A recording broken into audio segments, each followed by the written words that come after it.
fialamboly, fifanakalozana sy fifampizarana ary fiaraha-mifaly izay no azo andravonana ny zavanseho teny amin'ny bord de la mer ny Mahajanga ny aliny alarobia fa 20 ny volana Jiona nanamariana ny fête de la musique.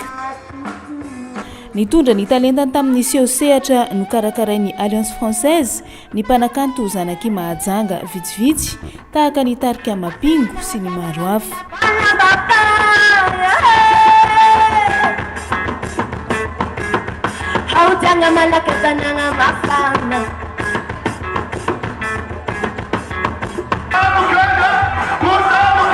Fa ny tena nandrasany rehetra dia ny fahatongavan'ny Marion, ilay artiste vedette tamin'ity fête de la musique andiany fahena amin'ny telopolo natao teto Mahajanga ity.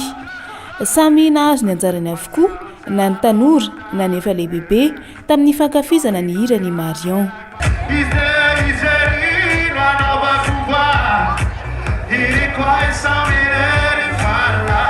Afa-po ny rehetra marobe izay tonga teny tany ho any amin'ny folora alina tany ho any vao nisaraka teo ambany fiahian'ny sampandraraha-patry ny kolontsaina sy ny fampiroboroboana ny asa tanana ary ny vakoka eto Boeny no nanaovana ity fête de la musique ity ary nahazo alalana sy fiara-miasa tamin'ny commune na renivohitra Mahajanga.